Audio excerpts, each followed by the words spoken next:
Asante Mchucha. Shule zaidi ya 28 za msingi na sekondari zilizoanzisha vilabu vya kujifunza kitaaluma wilayani Lushoto zimeanza kuleta matumaini ya kuongeza ufaulu katika mitihani ya kitaifa kufuatia wadau wa elimu kwa kushirikiana na mashirika wahisani ya kimataifa kugharamia shule hizo vitendea kazi ili kuwasaidia walimu na wanafunzi kuleta ushindani katika mitihani ya kitaifa.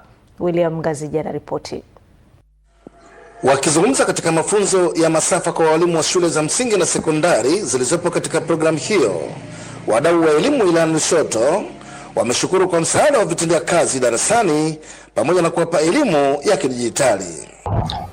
Fursa ambazo nimezipata kupitia Asante Africa kwanza ni ufaulu umeongezeka kutoka 45% hadi 75%, kwa sababu wale wanafunzi wote ambao wapo kwenye kikundi hiki cha Asante Africa wao ufaulu umeongezeka, na hii imesababishwa baada ya kupata scholarship ya mara moja.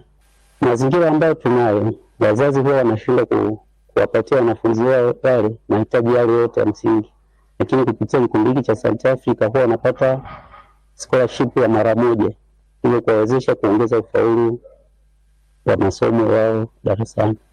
Tunamshukuru Mungu kwa ajili ya uwepo wa shirika la Asante Africa kwa sababu kweli wanatufanyia mambo mazuri. Kwa mfano pale katani kwangu kwenye shule ya msingi Malidi, Asante Africa wameweza kutupatia vifaa vizuri, vifaa muhimu vya tehama. Kuna kompyuta za kutosha pale, kuna smart board na vitu vingine ambavyo vinaweza kutusaidia kufanya access nzuri kwenye mifumo.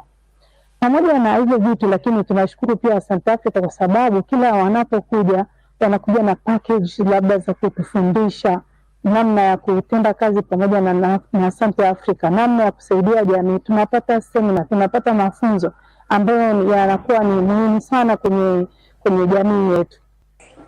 Katika zoezi hilo, meneja mkazi wa shirika la kimataifa la Asante Africa nchini Florence John amesema lengo hasa ni kuisaidia makundi ya vijana wafanye vyema shuleni na hata baada ya kumaliza elimu. Kwenye kila pila, kwa upande wa vijana tumejipanga kwamba tuweze kufikia vijana wengi walioko ndani na nje ya shule ama mfumo wa elimu. Tunashauri wale ambao labda wamesha graduate either form 4 ama chuo, lakini wanakuwa kwa namna moja ama nyingine hawana skills ama ujuzi ambao utawasaidia wao either waweze kujiajiri ama wawe ni vijana ambao wanaweza kuajirika. Kwa hiyo tumejiandaa kutoa mafunzo, tumejiandaa kushirikiana na serikali na wadau mbalimbali wa elimu wakiwemo wazazi, kwa sababu hawa ndio watu wakubwa ambao wanasaidia vijana waweze kufanya vizuri na kufanikiwa.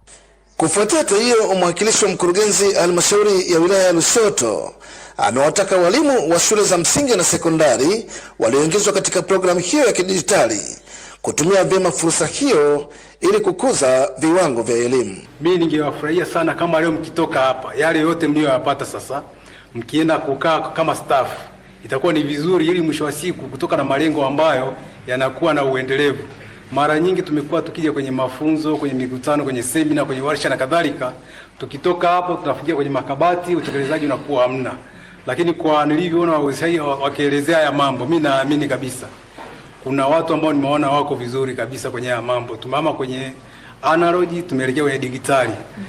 Kutoka hapa katika halmashauri ya wilaya ya Lushoto iliyopo katika mkoa huu wa Tanga, ni William Ngazija, ITV.